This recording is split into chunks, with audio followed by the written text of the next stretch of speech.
안녕하십니까, 이진우입니다.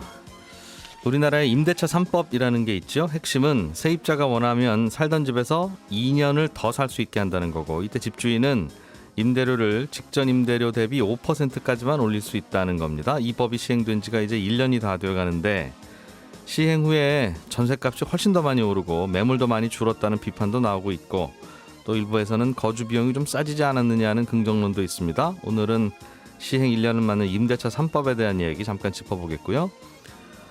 서울시가 아무 곳에나 불법 주차된 전동 킥보드를 견인하는 정책을 시작했습니다. 구체적으로는 어떤 킥보드들을 견인해 가는 건지, 혹시 이 정책에 대한 미흡한 점은 없는지 점검해 보겠습니다.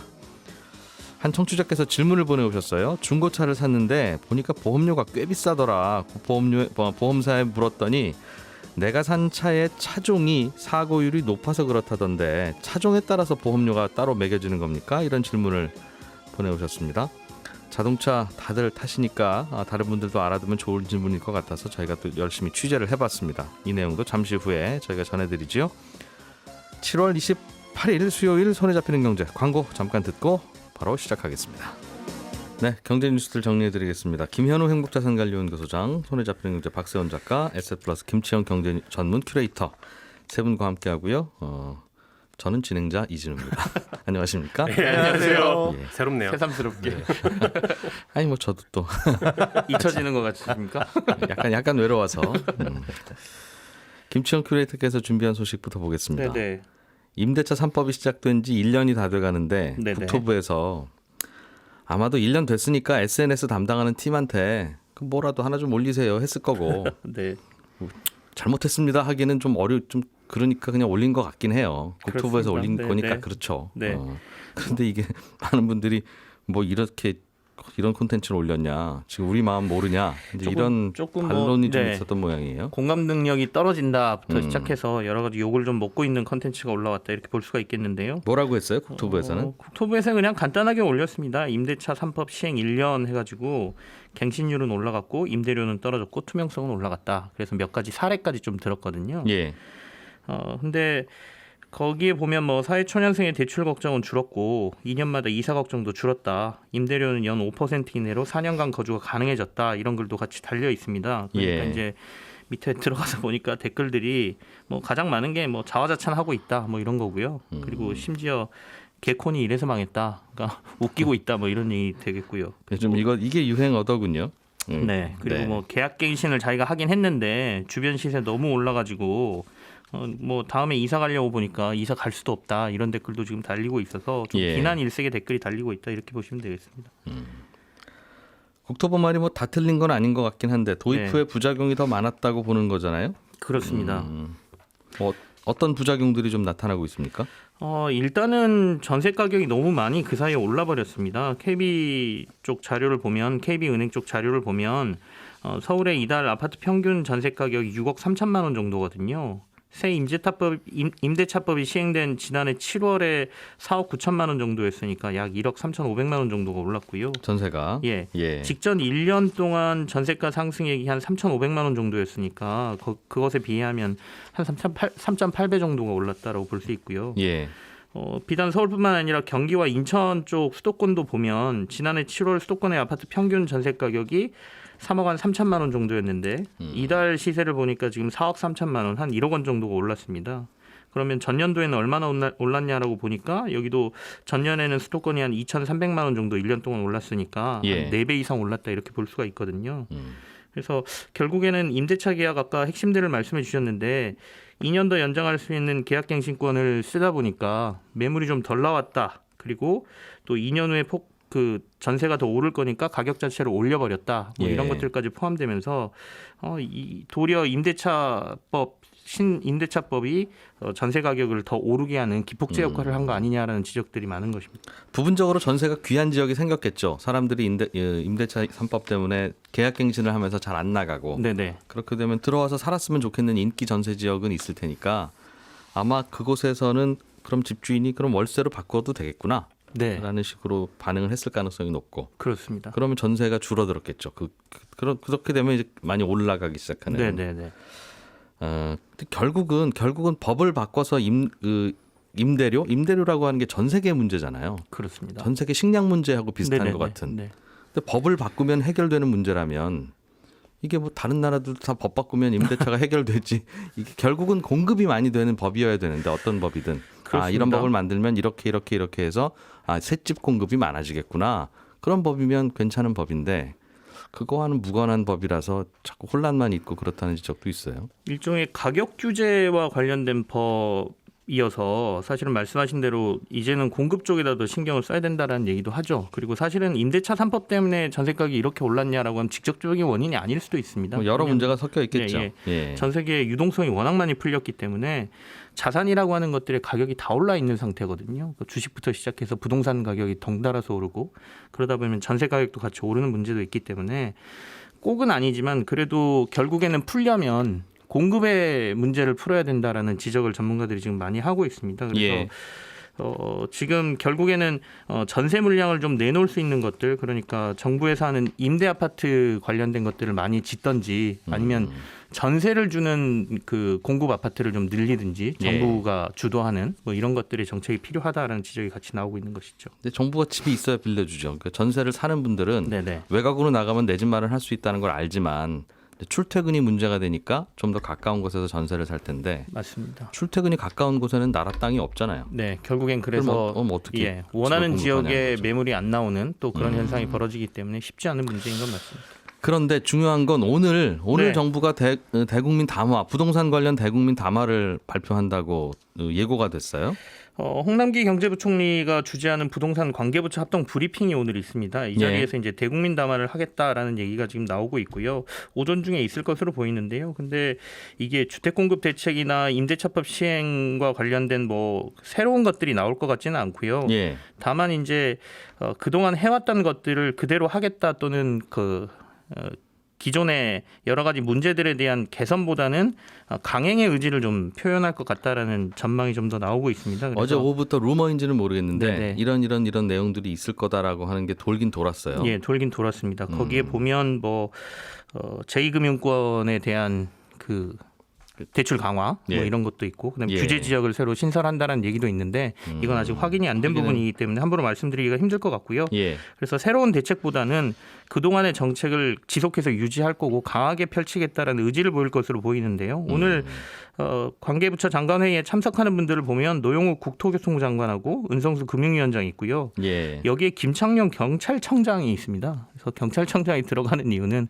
그간 부동산에 있었던 여러 가지 문제들, 그러니까 최근에 뭐 실거래가를 띄우거나 이런 범죄와 관련된 부분에 대해서 강력한 처벌과 관련된 얘기를 하지 않을까라는 예상이 좀 되고 있습니다.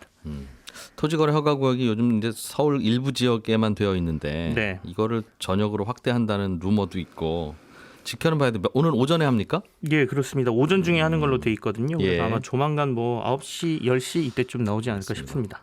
어떤 내용이 들어있을지. 자, 박세훈 작가가 준비해온 내용도 재밌어요. 전동 킥보드 네. 탈 때는 참 좋은데 일단 네. 위험하기도 하고 네. 그래서 헬멧을 의무화하냐 마냐 이걸 가지고 또 논란거리가 하나 있고요. 의무화 됐습니다. 그거는 안 쓰면 벌칙금 내야 됩니다. 아 그렇죠. 네. 그리고 여기저기 함부로 막 세워놓고 쓰러지고 막 그래서 네. 안 좋은데 네. 이거 그럼 누가 할 거냐 네. 하는 걸 하여튼 업체가 알아서 다 관리해라. 네. 안 그러면 끌어가겠다라고 하는 게 이제 서울시의 방침이죠. 그렇습니다. 최근에 길거리 다니다가 전동 킥보드가 예전보다는 좀 없네라는 느낌 받은 적 세 분은 차 갖고 다니시니까 잘 못 받으실 텐데 저는 조금 받았거든요. 없다 예전보다. 예전보다는 좀 없어요. 예. 그러니까 MBC 오는 길에는. 근데 이제 또 다른 지역에 사시는 분은 별로 변화가 없네라고 또 생각하실 겁니다. 예. 제가 2달 전쯤에 앞으로 서울시가 전동 킥보드 견인 정책을 준비 중이다 이런 얘기 드렸었거든요. 예. 실제로 그 정책이 이달 중순부터 시행이 되고 있습니다. 그런데 이게 서울시 25개 구에서 다 하는 건 아니고요. 네. 일단 6개 구에서만 시작을 한 거라서 어떤 구에서는 예전보다 킥보드가 덜 보이는 것 같고 어떤 구에서는 변화가 없다 이렇게 느끼실 겁니다. 지금은. 그러니까 어떤 구에서는 막 이제 데려가고 네. 쓰러져 있는 너 이리 와 이제 네. 가져갔고 어떤 구에서는 내버려 두고 그런 거예요? 그렇습니다. 이게 서울시 조례로 통과가 되긴 했는데 견인 업무는 결국 구 담당이거든요. 예. 그래서 구에서 협조를 해줘야만 가능한 구조라서 그렇습니다. 성동구, 송파구, 도봉구, 마포구, 영등포구, 동작구는 시행을 하고 있고 예. 나머지 구들은 시에서 협조를 계속 요청하고 있는 상황인데 얘기가 잘 되는 구도 있고 전혀 안 되는 구도 있습니다. 전혀 안 되는 구는 서울시에서 함구해달라고 그래서 여기서 말씀드리지 않겠습니다. 당부를 했어요. 네, 잠깐 그러니까 우린 단속 안 해요 하는 구가 있다는 거죠. 그렇습니다. 전혀 협조가 안 되는 구가 있습니다. 그 말은 이 단속이라고 하는 게 실효성이 없거나 내지는 마찰이 예상돼서 우리는 못하겠습니다. 그런 뜻인가 봐요. 그렇게 추측을 해야 될 것 같습니다. 알겠습니다. 그럼 단속을 하고 있는 구 이야기로만 좀 좁혀서 네. 어떤 킥보드들이 잡혀가고 있는 겁니까? 일단 신고가 들어와야만 견인을 하는 구조인데 네. 차도 지하철역 입출구, 버스 정류장이랑 택시 승강장 10m 이내, 점자블록 위, 교통약자 엘리베이터 진입로, 횡단보도 진입로 여기는 신고 즉시 견인이 되고요. 예. 일반 보도 같은 경우는 신고가 들어오면 킥보드 업체에 연락을 해서 3시간의 유예 시간을 일단 줍니다. 그 사이에 치우세요라고 하고 3시간 후에도 그대로면 그때 이제 견인해가는 그런 구조로 되어 있습니다. 그럼 일반인들이 보고 여기 킥보드가 이상한 곳에 있네요. 네. 이제 하면 신고를 한다는 건데. 그렇습니다. 신고는 어디로 하고 있습니까? 조금 복잡한데요. 그 서울시 킥보드 신고 시스템이라고 검색을 하면 홈페이지가 나와요. 네. 이 홈페이지 들어가면 신고하기 버튼이 바로 보이는데 이 버튼을 누른 후에 킥보드 손잡이에 있는 QR코드를 카메라로 찍으면 예. 그 킥보드 정보가 서울시로 전송이 됩니다. 업체로도 전송이 되고 이것만 해서는 안 되고 위치 확인 버튼 눌러서 위치도 알려줘야 되고요. 예. 주차 위반인지 아닌지 알 수 있도록 사진도 찍은 후에 신고 이유도 함께 적어야 합니다. 신고가 좀 난이도가 있네요. 복잡하네요. 꽤 복잡합니다. 그냥 어디 뭐 전화로 여기 어디쯤인데요 하고 네. 신고하면은 안 된다는 겁니까? 저 위치만 정확히 알려주고. 그렇습니다. 안 됩니다. 보통 이제 120 이런 거 신고하게 돼 있는데 예. 그 120 신고하면 정보가 아무리 빨라도 하루 뒤에나 견인업체 쪽으로 연락이 가기 때문에 네. 그 사이에 다른 곳으로 킥보드가 이동했을 가능성이 높고요. 신고하려면 좀 전에 말씀드렸듯이 위치 정보도 있어야 됩니다. 그냥 예. 말로만 해서는 안 되고 정확하게 기록이 남아야 됩니다. 견인 지역에 정차가 되어 있다는 증거 사진도 반드시 있어야 되기 때문에 전화로 신고하는 건 안 되게 되어 있습니다. 그러니까 사진을 찍어놔야 된다. 그리고 그렇습니다. 그 사진이 일반 시민 경쟁업체가 그냥 막 찍고 신고할 수도 있으니까. 그렇습니다. 이게 일반 시민 분쟁의 소지가 누군가가 있습니다. 이거는. 그렇겠죠. 경쟁 킥보드사가 와서 툭 건드려서 쓰러뜨리고 그럴 수 있죠. 쓰러져 있네요. 네. 그렇게 해서 신고하면 네. 그럼 뭐 누가 쓰러뜨린 건지 알 수 없는 구조니까. 그렇습니다. 자동차야 잘 주차돼 있는 걸 끌어다가 불법 주차로 만드는 건 굉장히 어려운데 네. 킥보드야 뭐 발로 툭 차면 저쪽 하는 거잖아요. 그래서 그게 계속 문제였어요. 네. 견인은 시나 구에서 지자체가 합니까? 구랑 계약 맺은 사설 견인 업체가 합니다. 예. 25개 구마다 이제 한 개 혹은 그 이상의 견인 업체들하고 계약이 되어 있는데 자동차나 오토바이 견인하는 업체들이 있죠. 네. 그 업체들이 전동 킥보드 견인 업무도 같이 맡아서 하는 겁니다. 예. 견인이 되면 킥보드 업체는 견인료 4만 원 내야 되고요. 예. 보관료가 30분당 700원이고 최대 50만 원까지 부과가 됩니다. 견인료 4만 원. 네. 이게 좀 크겠군요. 큽니다, 이게. 이거는 그럼 킥보드 업체가 가서 이제 내고 자기 킥보드 찾아와야 돼요. 그렇습니다. 그리고 그 견인료 4만 원은 견인 업체가 갖는 구조입니다. 그러니까 견인 업체가 견인을 많이 하면 할수록 수익이 올라가는 구조입니다. 그래서 현장에서 나오는 불만이 뭐냐면 킥보드 예. 업체랑 통화를 해보니까 일부의 몇몇 견인 업체들이 편법을 쓸 수도 있지 않겠냐라는 겁니다. 조금 전에도 저희가 말씀드렸듯이 경쟁 업체가 옆으로 툭 차는 경우도 있을 거고 예. 견인 업체가 자신들의 수익을 올리기 위해서 견인이 안 되는 구역에 있는데도 불구하고 견인 구역으로 살짝 옮긴 다음에 신고를 네. 하고 그걸 가져갈 수도 있지 않겠느냐. 견인 업체에서 신고팀과 견인팀으로 나눠서 그렇습니다. 본인들이 신고하고 본인들이 견인하고 네. 워낙 가볍다 보니까 그게 물리적으로 가능하지 않겠냐는 그렇습니다. 거죠. 여기에 대해서 굉장히 크게 걱정을 하고 있어서 서울시 측에 문의를 했는데 예. 이 부분에 대해서 서울시도 인지는 하고 있고 다만 아직 대책을 내놓지 못하고 있습니다. 논의 중이라고는 합니다. 이거 그래서 대책은 간단해요. 견인 업체들한테 건당으로 주지 말고 그냥 우리랑 계약하면 한 달에 얼마 10건을 하던 얼마 100건을 하던 얼마 똑같이만 해주면 네. 견인 업체가 신고팀과 견인팀을 따로 운영해서 네. 돈 더 벌자고 그런 짓도 안 할 거 아니겠습니까? 그럼 수거를 또 안 하지 않겠습니까? 맞습니다.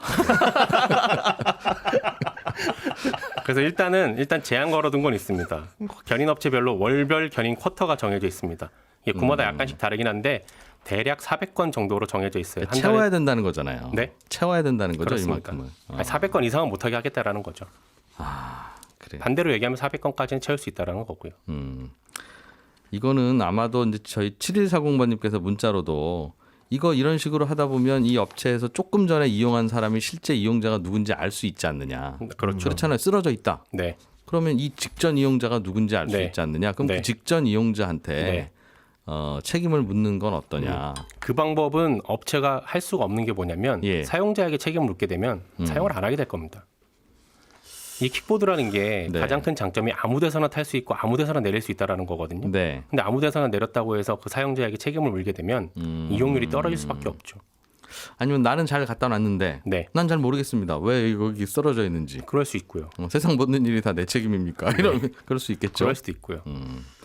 야, 이거 간단한 문제 같은 건데 답이 없네요. 굉장히 어렵습니다. 사실은 그 자동차 같은 경우도 견인되고 나면 굉장히 다툼이 많잖아요. 예. 근데 킥보드 같은 경우도 즉시 견인 같은 경우 제가 어디 물어봤던 게 뭐냐면 10m 이내를 정확히 어떻게 가를 수 있습니까? 이거 10m, 11m, 10.5m 이거 갖고 싸움 많을 것 같은데 했더니 그 부분은 인정한다고. 예. 아무래도 다툼이 좀 많을 수밖에 없습니다. 지금. 집에서 로봇 청소기 써보면 열심히 청소하다가 혼자 자기가 잠잘 곳으로 자기가 혼자 가잖아요. 그죠? 네. 저도 카드도 세워놓으면 어떻게 좀 가야 될 곳으로 쓱 그냥 가서 기다리게 할 수는 없나 하는 생각도 들고. 근데 이것도 업체별로 약간 다른 게 뭐냐면요. 수익이 좀 괜찮은 점유율이 1, 2위 하는 업체들은 예. 자기네들이 알바를 좀 동원해가지고 빨리빨리 수거하게끔 돌리고 있습니다. 예. 그리고 자기들이 지정한 장소를 만들려고 하고 있고요. 결국 돈 쓰는 거죠. 견인료 그렇습니다. 내나 알바비 내나. 네. 예. 근데 지금 수익이 저조한 데들은 그걸 못하기 때문에 아무래도 견인이 많이 될 수도 있죠. 김현우 소장님, 네. 요즘 소장님 민원이 많습니다. 궁금하면 김현우. 네. 휴대폰 문자 뒷자리 3081번님께서 중고차를 사셨는데 보험료가 비싸서 아니 나는 사고도 많이 안 냈는데 왜 이렇게 비쌉니까 했더니 네. 손님께서 선택하신 그 중고차의 차종이 네. 보험료 비싼 차종입니다. 예. 아니 세상에 그런 게 있냐라는 질문이에요. 네, 세상에 그런 게 있습니다. 이게 자동차 보험료를 결정하는 요인은 여러 가지가 있는데 네. 내가 사고를 얼마나 냈는지 그리고 뭐 보험 가입 이력이 얼마나 됐는지 이런 것들도 당연히 중요한데 운전자가 누구이든지 간에 상관없이 어떤 차를 운전하느냐에 따라서도 이 보험료가 달라집니다. 그러니까 똑같은 가격의 차라고 하더라도 예. 차종에 따라서 달라질 수 있다는 거죠. 그러니까 저가 운전 경력이 똑같은 저가 개인이 네. 차를 예를 들면 두 대를 샀어요. 네. 하나는 A차, 하나는 B차인데 가격도 같아요. 네. 그런데 보험료는 다르다. 다를 수 있습니다. 어. 자, 왜 그러냐면 어떤 차는 사고가 나면 크게 망가지거나 아니면 부품이 비싸가지고 수리비가 많이 나올 수 있죠. 이 말인즉슨 보험금이 많이 나온다는 거고 예. 어떤 차는 별로 뭐 사고 나도 찌그러지지도 않고 부품도 싸더라. 그러면은 보험금이 적게 지급될 수 있는데 둘 다 똑같은 보험료를 책정해서 매겨버리면 예. 수리비가 적게 나오는 이 차주는 좀 억울하겠죠. 그래서 2007년 4월부터 각 차량의 모델별로 위험도를 나누고 이거에 따라서 보험료를 다르게 책정하는 이 차량 모델별 요율 차등화 제도라는 게 지금 시행돼서 자차 특약에만 적용이 되고 있습니다. 그러니까 내가 내 차 차 고칠 망가졌을 때. 때만. 예, 그렇습니다. 예. 근데 이건 이제 승용차만을 대상으로 하고요. 모델을 총 26등급으로 나누고 16등급이 보통 등급입니다. 여기에서 26등급에 가까워질수록 좀 이 손해율이 낮은 차량, 네. 그러니까 사고가 나도 별로 돈이 안 들어가는 차량 이렇게 보시면 되고 1등급에 가까울수록 손해율이 2배 가까이 높은 그런 차량입니다. 이건 이제 보험개발원에서 제시를 하고 네. 보험사는 요 요율을 참고해서 차종별로 보험료를 계산을 하는 겁니다. 이 등급은 1등급이야 하면 좋을 것 같은데 나쁜 거네요. 나쁜 그죠? 이건 거꾸로 돼 있더라고요. 그러니까 똑같은 부품이라도 이건 자동차 회사가 부품값을 비싸게 받으면 네. 이거는 수리비 많이 드는 거네. 그럼 그렇게 판단을 한다는 뜻이네요. 그렇게 볼 수 있습니다. 그런데 이제 두 가지를 크게 보는데요. 이 손상성하고 수리성을 봅니다. 예. 그러니까 차량이 처음 출시되면 자동차 기술 연구소라는 곳에서 예. 저속 충돌 시험을 해요. 사고가 나면 얼마나 망가지는지 이 손상 정도를 보고 네. 거기에 들어가는 부품 가격 그리고 작업 시간에 따라서 우리 그 수리 정비소 가면 공임 다르잖아요.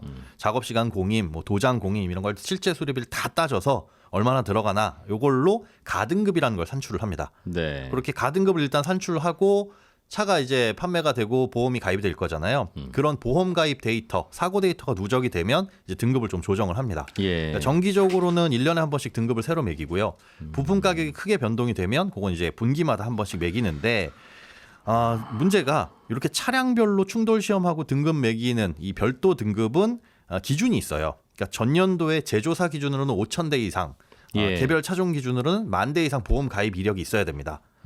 이 기준을 충족하지 못하면 그냥 판매 물량이 비슷한 차종끼리 묶어가지고 임의 등급을 부여를 하는데 아하. 예를 들어서 뭐 탱크처럼 진짜 튼튼하고 부품도 싼데 네. 사고 나도 별로 돈도 안 들어가고요. 그런데 국내에서 한 대여섯 대만 팔렸다. 그러면은 국내에서 대여섯 대만 팔린 슈퍼카랑 똑같은 등급으로 묶여버리는 겁니다. 그리고 그 등급은 비싸요? 그렇습니다. 요게 7등급이에요. 1등급이 제일 나쁘다 그랬죠? 예, 그렇습니다. 16등급이 보통이고. 그럼 7등급이면 그냥 어중간한 등급 주는 거네요. 근데 꽤 비쌉니다. 할증이 많이 붙거든요. 아, 테슬라도 이런 이유로 해서 람보르기니하고 같은 등급으로 묶여 있어요. 사고 나면 많이 돈 들어가는 차. 그렇습니다. 네. 그래서 얼마 전에 박세훈 작가가 취재해서 그 중국의 저가직 전기차 그거 알려드린 적 있잖아요. 네. 이런 차를 만약에 수입을 해서 탄다고 하더라도 네. 보험료는 이 기타 등급에 분류돼서 굉장히 비싸게 부과될 가능성이 매우 높습니다. 그래서 차별로 그런 게 있다. 네. 근데 뭐 그렇다고 차종을 바꿔서 사지는 않을 테니까 그렇죠. 차 사는 분들이 사실 다 그게 디자인도 마음에 들고 성능도 다 마음에 드는데 이게 고칠 때 좀 비용이 더 들어? 라고 하면 난 다른 차 살래 이러지는 않을 테니까 큰 문제는 없는데 맞습니다. 중고차 사는 분들은 가격 조금 좀 아껴보려고 중고차 사는 거 아닙니까? 예. 그러면 비용에 보험료라는 건 당연히 머릿속에 들어가 있을 텐데 네. 차 좀 싸다고 중고차 샀다가 모델 잘못 고르면 보험료는 굉장히 많이 나오면 네. 이게 얼마나 차이가 나요? 보험료에 몇 퍼센트 정도 차이가 나는지는 보험사마다 다르기 때문에 이거는 예. 보험 개발원에서도 알 수가 없다. 우리는 참조할 수 있는 등급만 제공을 해준다라는 건데 그렇다고 해서 뭐 중고차라고 하면 뭐 신차보다 더 싸냐 비싸냐 그렇지는 않습니다. 또 이 차량 가액이나 이 중고차 요율은 해당 차량의 모델 등급과는 별도로 또다시 계산이 되거든요. 그러니까 사고가 어떻게 나든지 간에 신차나 중고차나 수리비는 똑같이 들어요. 그렇죠. 예, 모든 부품은 새 걸로 교체할 테니까. 그렇겠죠. 그런데 차가 싸다고 중고차라고 해가지고 보험료는 적게 받았는데 보험금은 똑같이 지급되면 억울하니까 예. 이거에 대해서도 보험사에서 또 조정을 해서 굉장히 복잡한 구조를 거쳐가지고 최종적으로 보험료가 산출되기 때문에 요 그렇죠. 부분에 보험료는 중고차라고 싸게 받지는 않는다. 네, 그렇습니다. 하기야 그런 건 있을 것 같아요. 새 차를 좀 살살 몰죠. 오히려 더. 나 오히려 더 그렇습니다. 중고차는 보험료가 좀 비싸야 될 것 같기는 하고. 예. 예, 청취자 중에 김민수님께서 결국 그냥 보험회사 맘대로 보험료 매긴다는 뜻이네요. 이렇게 전해주셨어요. 궁극적으로는 보험회사 맘대로죠. 그러니까 보험회사들끼리 경쟁을 시켜야 그래야 이제 소비자들에게 그나마 좀 유리하다 그런 얘기겠죠. 예, 김현우 소장님, 박세훈 작가님, 김치현 큐레이터 세 분 고생하셨고요. 저는 11시 5분에 다시 돌아옵니다. 이진우였습니다.